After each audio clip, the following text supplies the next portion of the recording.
பேகன், பாரி, காரி, ஆய், அண்டிரன், அத்தியமான், நல்லி, ஓரி. யார் இவர்கள்? தமிழகத்தின் பல்வேறு பகுதிகளை ஆண்ட அரசர்கள். இவர்கள் கடையேழு வள்ளல்கள் என்று போற்றப்பட்டனர். இவர்களுள் அத்தியமான் நெடுமான் அஞ்சியின் கொடை சிறப்பையும் பெண்பார் புலவர் ஔவையாரின் அறிவு திறமையையும் சொன்னால் முடியாது, சொல்லில் அடங்காதல்லவா? எனவே நாடகமாக காணலாம், வாருங்கள்.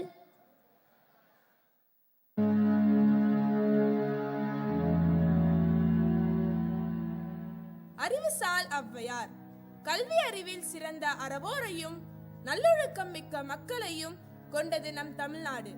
இவர்களை போற்றி பாதுகாக்க வேண்டியது மன்னர்களின் கடமையாக கருதப்பட்டது.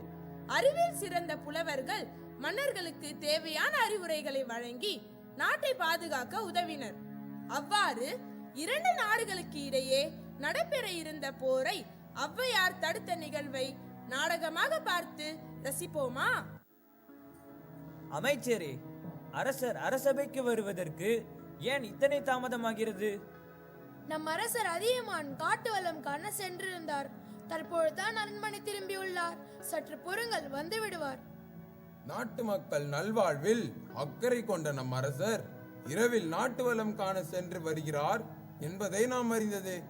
ஆனால் இன்று என்ன சேனாதிபதியார் கூறுகிறார்? ஆம் அமைச்சரே, சேனாதிபதியார் கூறுவது உண்மைதான். தன் நாட்டின் மீதும் மக்களின் மீதும் அன்பும் அக்கறையும் கொண்ட அதியன் நல்லாட்சி செலுத்த வேண்டும் என்று எண்ணி நாட்டு வளம் செல்கிறார், நகர் வளம் செல்கிறார். ஆனால் நேற்றோ தன் நாட்டின் எல்லைக்குட்பட்ட காட்டு பகுதியில் விலங்குகளும் தாவரங்களும் செழிப்பாக உள்ளனவா என காண சென்றார். அறிவில் குறைவுடைய உயிரினங்கள் எடுத்தும் அன்பு செலுத்தும் அதியனின் கருணையே கருணை. ராஜாதிராஜன், ராஜகம்பீரன், தகடூரின் தனி பெரும் தலைவன், தரணி போற்றும் வீரன், கடையேழு வள்ளல்களில் ஒருவன், அரசன் அதியமான் நெடுமான் அஞ்சி வருகிறார், வருகிறார், வருகிறார். அவையோருக்கு வணக்கம். அமைச்சர்களே, நம் தகடூரில் மாதம் முறை மழை பெய்கிறதா? உழவும் தொழிலும் ஓங்கி வளர்கிறதா? உழைக்கும் மக்கள் உயர்வு அடைகின்றனரா? மக்கள் நிம்மதியாக வாழ்கின்றனரா? உண்மை நிலை உரையுங்கள் அமைச்சரே. அதியன் தங்கள் ஆட்சியில் குறை ஒன்றுமில்லை மன்னா. மக்கள் நிறைவோடு வாழ்கிறார்கள் மன்னா. மன்னர் மன்னா வணக்கம். நீ வீர் வாழ்க, நின் குலம் வாழ்க. தங்களை காண ஔவையார் வந்துள்ளார் அரசே. உடனடியாக வரச் சொல்லுங்கள். நாட்டு மக்கள் நலனையே நாளெல்லாம் நினைத்து நல்லாட்சி செய்யும் அதியமான் நெடுமான் அஞ்சியே வணக்கம்.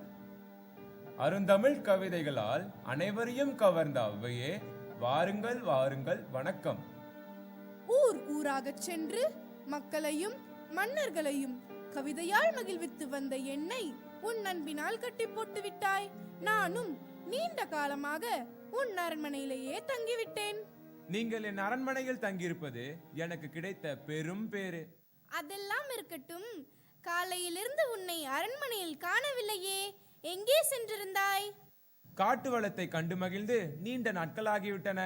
அதனால்தான் இன்று நம் அமைச்சரோடும் வீரர்கள் சிலரோடும் காட்டுக்கு சென்றிருந்தேன். இந்த கனியை பறித்தேன்.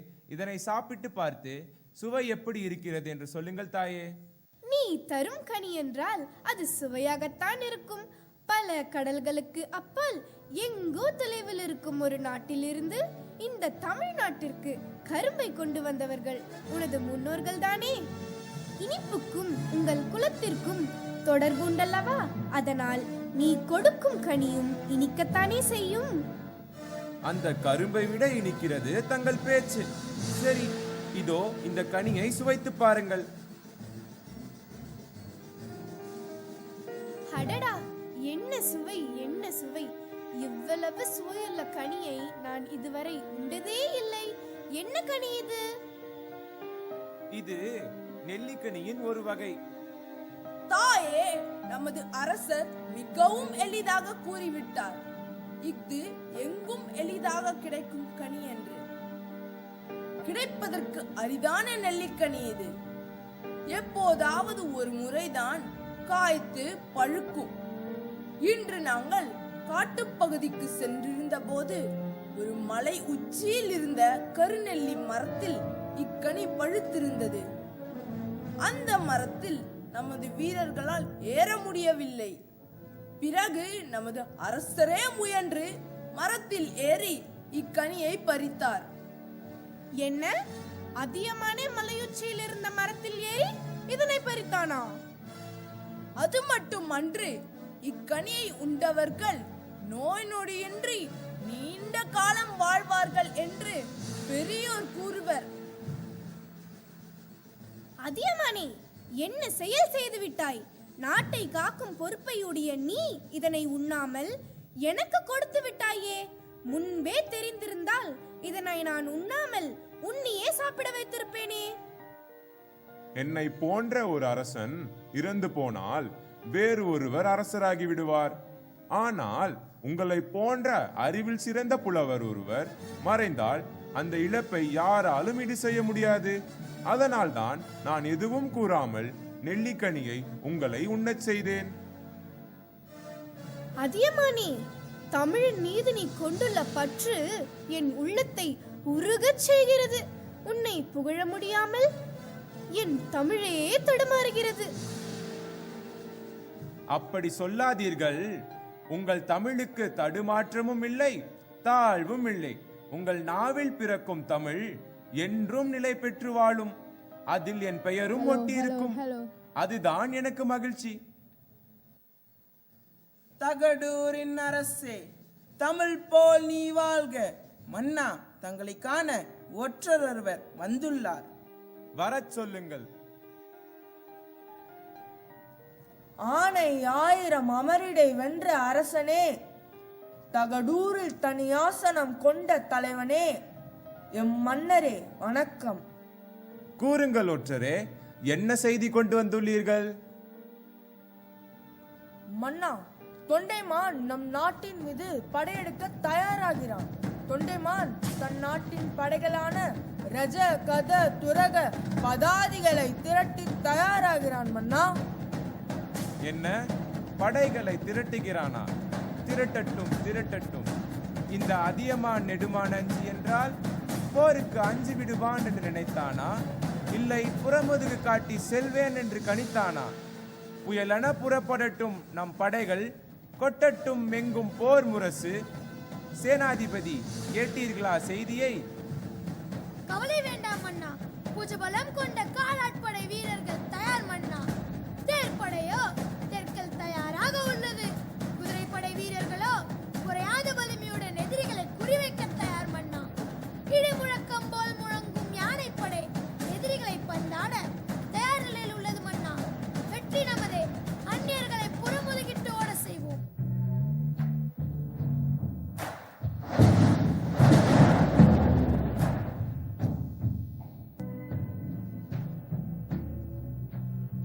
படைத்தலைவரே, நமது படையினர் போருக்கு ஆயத்தமாக உள்ளனரா?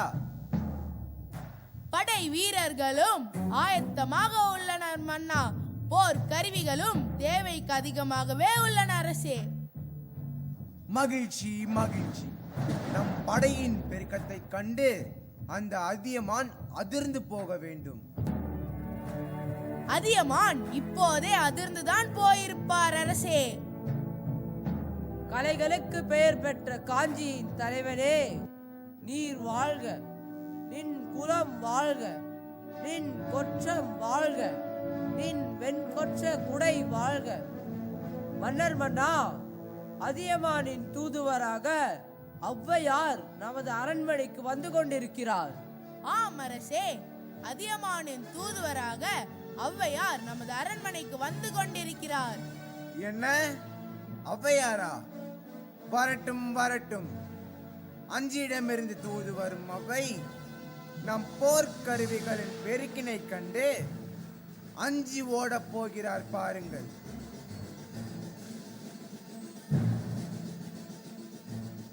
அதோ ஔவையாரே வந்து விட்டார். போரை நிறுத்த வந்திருக்கும் அவ்வையே, வருக வருக. தொண்டைமான் தரும் வரவேற்பை பார்த்தால் என் வருகையை எதிர்பார்த்து காத்திருப்பதாக தோன்றுகிறதே. என் பகைவரின் நாட்டிலிருந்து வந்தாலும் தாங்கள் தமிழ் புலவர் அல்லவா? தங்கள் வருகை எனக்கு மகிழ்ச்சி அளிக்கிறது. நீயும் தமிழின் மீது அன்புடையவன் என்பதை அறியும் போது நானும் மகிழ்ச்சி அடைகிறேன். அந்த மகிழ்ச்சியோடு எனது படைக்கல கொட்டிலை பார்த்து வரலாம், பாருங்களேன். போர்க்கருவிகளை பார்த்து நான் என்ன செய்ய போகிறேன்? எத்துணை பெரிய படை வலிமை உடைய அரசனோடு உங்கள் அதியமான் மோதப் போகிறான் என்பதை நீங்கள் அறிய வேண்டாமா? அதையும் தான் பார்ப்போம் வா. தொண்டைமான் படைக்கல கொட்டில். என் படைக்கருவிகளை பாருங்கள் அவையாரே. இவ்வளவு பெரிய படைக்கல கொட்டிலை இதற்கு முன் நீங்கள் பார்த்து இருக்க மாட்டீர்கள். ஆமாம், வில், அம்பு, வேல், ஈட்டி, வாள், கேடயம், மழு என எத்தனை கருவிகள், ஒவ்வொன்றிலும் எத்தனை வகைகள், ஒவ்வொரு வகையிலும் எத்தனை எண்ணிக்கை. அடேங்கப்பா! பார்க்கும் போதே வியப்பாக இருக்கிறது அல்லவா? ஆமாம், கருவிகளின் அளவு மட்டுமன்றி அவற்றை அழகாக அடுக்கி வைத்திருக்கும் முறையும் கண்களை கவர்கிறது. எல்லா கருவிகளும் புத்தம் புதிதனவாக நெய் பூசப்பெற்று மாலையும் மயில் தோகைகளும் அணிவிக்கப்பட்டு எழிலாக காட்சியளிக்கின்றன. உங்கள் அதியமானின் படைக்கருவிகளை பற்றி சொல்லுங்களேன். அதை ஏன் கேட்கிறாய்? அவை இவ்வளவு அழகாக இல்லை. அதியமான் அடிக்கடி போர் புரிந்து கொண்டே இருப்பதால் அவனது படைக்கருவிகள் எல்லாம் பகைவர் உடலை துளைத்த குருதிக்கரைகளுடன் நுனி ஒடிந்தும் கூர் மழுங்கியும் கொல்லனின் உலைக்களத்தில் கிடக்கின்றன.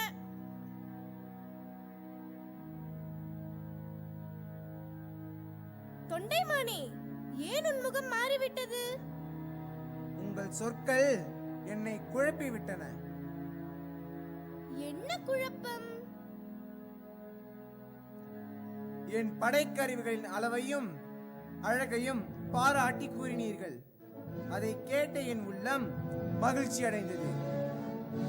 உண்மைதான், உனது படைக்கருவிகள் எல்லாம் புது மெருகு குறையாமல் அப்படியே இருக்கின்றன. ஆனால் அடுத்ததாக நீங்கள் கூறிய செய்திதான் என்னை சிந்திக்க வைத்தது. அதியமானின் படைக்கருவிகள் போரில் பயன்படுத்தப்பட்டு வளைந்தும் நெளிந்தும் கிடக்கின்றன என்று கூறினீர்களே, அதுதான் எனக்கு உண்மையை புரிய வைத்தது. என்ன உண்மையை புரிந்து கொண்டாய்? என்னிடம் கருவிகள் தான் மிகுதியாக உள்ளன. நான் இதுவரை போர்க்களத்தை கண்டதே இல்லை. ஆனால் அதியமான் பல போர்களை நடத்தி அதில் வெற்றி கண்டவன். அவனோடு போரிடுவது எத்தகைய அழிவை தரும் என்பதை நான் புரிந்து கொண்டேன். அருமை அருமை, நான் கூறியதன் உட்பொருளை தெளிவாக புரிந்து கொண்டாய். என் கண்களை திறந்த தாயே, போர் வேண்டாம் என்று அதியமானிடம் கூறிவிடுங்கள். மிகவும் மகிழ்ச்சி தொண்டைமானே, அவ்வாறே கூறிவிடுகிறேன். போரில்லா மகிழ்ச்சியில் இந்த உலகம் திளைக்கட்டும். நான் சென்று வருகிறேன்.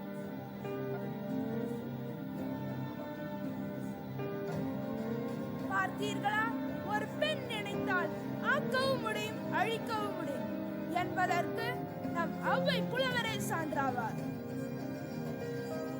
நிமிர்ந்த நன்னடையும் நேர்கொண்ட பார்வையும் நிலத்தில் யாருக்கும் அஞ்சாத நெறிகளும் திமிர்ந்த ஞானச் செருக்கும் இருப்பதால் செம்மை மாதர் திரும்புவதில்லையாம்.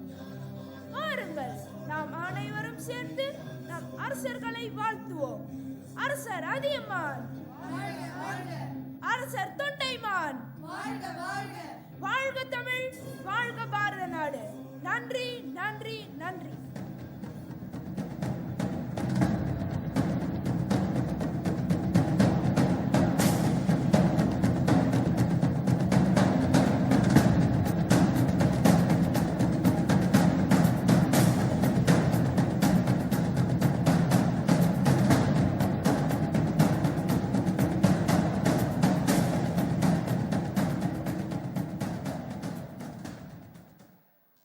கல்வி கற்ற பெண்கள் சங்க காலத்திலேயே சிறப்புற்று விளங்கினர் என்பதை எளிமையான வடிவில் அளித்த எம் பள்ளி மாணவர்களுக்கு நன்றிகள் பல.